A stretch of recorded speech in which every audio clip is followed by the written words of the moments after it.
Untuk mewujudkan Kupang sehat sesuai visi misi pemerintah Kota Kupang, Dinas Kesehatan Kota Kupang menerapkan 3 pilar. Pertama, merubah pola pikir masyarakat untuk hidup sehat. Kedua, mendekatkan akses pelayanan kepada masyarakat lewat sumber daya, sarana prasarana, dan standar operasional pelayanan. Ketiga, sistem jaminan dalam pembiayaan kesehatan bagi masyarakat miskin yang bersumber dari APBN maupun APBD. 4 prioritas arah pembangunan kesehatan mengacu pada 4 poin: perbaikan gizi, kesehatan ibu anak, penyakit yang tidak menular, dan penyakit menular. Yang pertama itu adalah perbaikan gizi, yaitu khususnya pada stunting. Namun Kota Kupang ini kan bukan pita merah ya, jadi kasus stuntingnya itu 23,3%.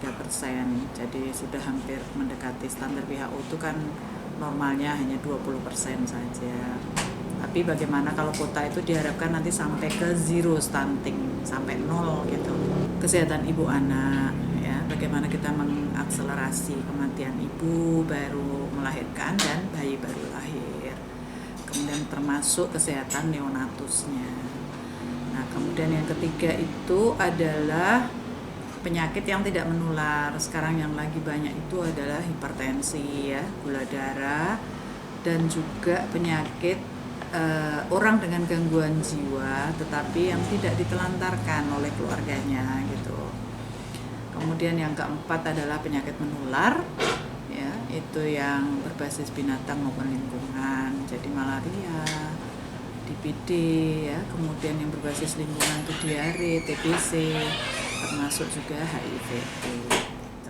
Terkait meningkatnya kasus HIV di Kota Kupang secara kumulatif, Retnowati menilai stigma masyarakat menjadi penyebab utama pasien HIV merasa putus asa dan memilih untuk tidak berobat secara medis.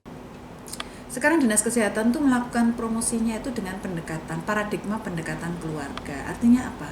Diharapkan nanti kita setiap kelurahan, baik melalui kelurahan siaganya, ya, melalui pustu-pustunya maupun puskesmas itu, dia mampu memahami permasalahan kesehatan di setiap keluarga, sehingga kita aktif case finding, ya. Coba kalau seperti kasus HIV mau dibilang ada pemeriksaan HIV/AIDS, pasti orang nggak mau datang lah, takut, ya kan? Nah itu yang saya katakan tadi itu stigma. Nah kita ini biasanya secara pasif case finding. Jadi bisa melalui ibu hamil yang diperiksa untuk akselerasi triple akselerasi, ya. Itu pertama itu berkaitan dengan sipilis, hepatitis, dan HIV. Nah itu ditemukan ibunya gitu kan, misalkan ibu hamil gitu. Ya intinya itu tadi, kita harus mempunyai pemahaman yang sama keterkaitan dengan ketahuannya bahwa kesehatan itu penting, itu dulu.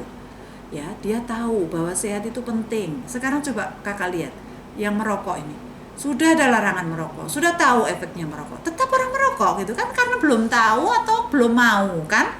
Nah, kalau belum mau juga nggak dirubah juga nggak bisa. Nah, ini yang kita dorong terus, setiap orang harus tahu dan mau ini, gitu.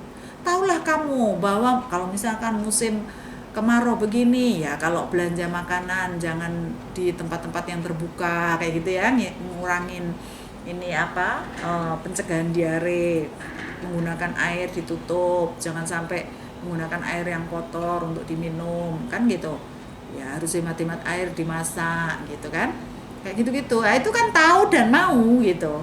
Nah itu kalau selama itu nggak ada, susah. Giri Rudolf, SBTV, melaporkan.